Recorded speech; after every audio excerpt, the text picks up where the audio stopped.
Hi friends, welcome back. അപ്പോൾ ഇന്ന് വന്നിട്ടുള്ളത് നമ്മുടെ സ്കൂൾ ഓണം സെലിബ്രേഷൻ്റെ പാർട്ട് 3 വീഡിയോ ആയിട്ടാണ് വന്നിട്ടുള്ളത്.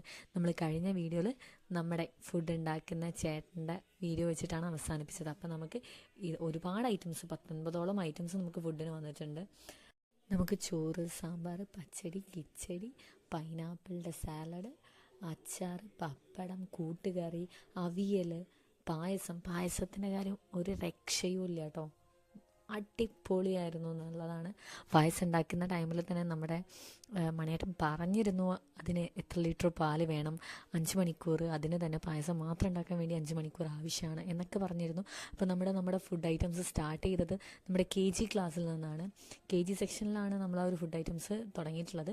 അതും നമ്മുടെ ഏറ്റവും ഫസ്റ്റ് ഫ്ലോറിൽ 3 ക്ലാസ് റൂം നമുക്ക് ഓപ്പൺ ചെയ്യാൻ പറ്റിയിട്ടുള്ള രീതിയിലായിരുന്നു. ആ ഒരു ക്ലാസ് റൂം ഓപ്പൺ ചെയ്ത് വലിയൊരു ഹോളാക്കിയിട്ടാണ് നമ്മൾ ഫുഡ് ഐറ്റംസ് സേവ് ചെയ്യാൻ വേണ്ടി സ്റ്റാർട്ട് ചെയ്തിട്ടുള്ളത്. നെക്സ്റ്റ് നമ്മൾ സ്റ്റാൻഡേർഡ് ക്ലാസ് മുതൽ, ഫസ്റ്റ് സ്റ്റാൻഡേർഡ് മുതൽ നമ്മൾ പുറത്ത് ഗ്രൗണ്ടിൽ വെച്ചിട്ടാണ്, ഓപ്പൺ ഓഡിറ്റോറിയത്തിൽ വെച്ചിട്ടായിരുന്നു നമ്മൾ ഫുഡ് കൊടുത്തിരുന്നത്. ഒരു 6ഓളം റോസ് നമുക്കുണ്ടായിരുന്നു. ഇത് ഒരിക്കലും പറയുന്നില്ല, ടീച്ചേഴ്സ് മാത്രമാണ്. നമ്മുടെ ഈ ഒരു സ്റ്റാഫുകൾ 45ഓളം സ്റ്റാഫുകൾ നമ്മുടെ സ്കൂളിൽ വരുന്നുണ്ട്, ടീച്ചിങ് ആൻഡ് നോൺ ടീച്ചിങ്. അവർ വിചാരിച്ചു കഴിഞ്ഞാൽ എന്തായാലും ഇത്രയും മക്കളുടെ ഫുഡ് കൊടുത്ത് തീരാന്ന് പറയുന്നത് വളരെയധികം പ്രയാസമുള്ള കാര്യമായിരുന്നു. ബട്ട് നമ്മുടെ പാരൻസ് കട്ട സപ്പോർട്ട് നമ്മുടെ കൂടെ ഉണ്ടായിരുന്നു. നമ്മളൊരു സെലിബ്രേഷൻ കമ്മിറ്റി രൂപീകരിക്കുകയും അതിൻ്റെ പിന്നിൽ പ്രവർത്തിച്ച പാരൻസും കൂടെ കൂടിയിട്ടാണ് നമ്മുടെ ഈ ഒരു പ്രോഗ്രാം വളരെയധികം സക്സസ്ഫുൾ ആയിട്ടുള്ളത്. ഫുഡ് സെർവ് ചെയ്യാനാണെങ്കിലും തീരുന്നതിനനുസരിച്ച് പോയി കൊണ്ടുവരാനാണെങ്കിലും എല്ലാത്തിനും നമുക്ക് ടീച്ചേഴ്സും അതുപോലെ തന്നെ നമ്മുടെ പാരൻസും നമുക്ക് സപ്പോർട്ടായിരുന്നു എന്നുള്ളതാണ്. ഏറ്റവും അവസാനമാണ് കുട്ടികളൊക്കെ കഴിച്ച്, ഏറ്റവും അവസാനം ടീച്ചേഴ്സ് കഴിച്ചു. അത് കഴിഞ്ഞിട്ടാണ് നമ്മുടെ പാരൻസ് ഇരുന്നതും കഴിച്ചതും ഒക്കെ. എല്ലാവർക്കും ഫുഡ് ഒരുപാട് ഇഷ്ടമായി. പ്രത്യേകിച്ച് പറയുകയാണെങ്കിൽ പായസം ഒരു രക്ഷയില്ല, പായസം അടിപൊളിയായിരുന്നു എന്നുള്ളതാണ്. അതുപോലെ തന്നെ എല്ലാ ഫുഡ് ഐറ്റംസും അതിൻ്റേതായ ടേസ്റ്റി തന്നെയായിരുന്നു. ഒന്നിനും ഒരു കുറവും വരുത്തിയിട്ടില്ല. എല്ലാ കുട്ടികളും വയറ് നിറയെ കഴിച്ചിട്ടുണ്ട്. എല്ലാവരും ആ ഒരു ഫുഡ് കഴിച്ചതിന് ശേഷം ഒരുപാട് ഹാപ്പിയാണ് എന്നുള്ളത്.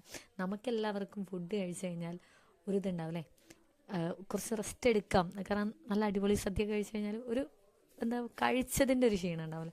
ബട്ട് നമ്മുടെ സ്കൂളിലുള്ള കുട്ടികളൊക്കെ ചെയ്തത്, നമ്മൾ ഫുഡൊക്കെ അതിഗംഭീരമായി കഴിച്ചതിന് ശേഷം നമ്മൾ ഓൾറെഡി ഈ ഫുഡ് കൊടുക്കുന്ന ടൈമിലൊക്കെ സ്പീക്കറിൽ പാട്ട് വെച്ചിരുന്നു.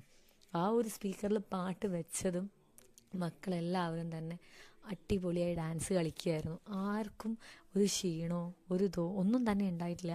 നമ്മുടെ പ്രോഗ്രാം വളരെയധികം സക്സസ്ഫുൾ ആയിട്ട് തന്നെ കഴിഞ്ഞിട്ടുണ്ടായിരുന്നു. ഇതൊക്കെ നമ്മുടെ PTA മെമ്പേഴ്സാണ്, സെലിബ്രേഷൻ കമ്മിറ്റി മെമ്പേഴ്സാണ്. അവരൊക്കെ നമ്മൾ ഒരു സെക്ഷൻ വൈസ് തിരിച്ചിരുന്നു.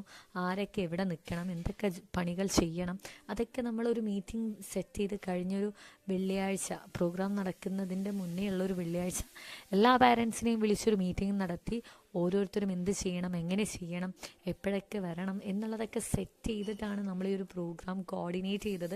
അതിനനുസരിച്ച് സപ്പോർട്ടായിട്ട് നമ്മുടെ ടീച്ചേഴ്സും അതുപോലെ തന്നെ പാരൻസും അതുപോലെ തന്നെ സ്റ്റുഡൻസും നമ്മുടെ കൂടെ ഉണ്ടായിരുന്നു എന്നുള്ളതാണ്. അപ്പോൾ അതുകൊണ്ട് തന്നെ ഡാൻസ് കാര്യത്തിൽ ഒരു രക്ഷയില്ല. കുട്ടികൾ മാത്രമല്ല കേട്ടോ ഡാൻസ് കളിച്ചത്, നമ്മുടെ ടീച്ചേഴ്സും അതുപോലെ തന്നെ പാരൻസും കളിച്ചിട്ടുണ്ട്. അപ്പോൾ thank you for watching this video.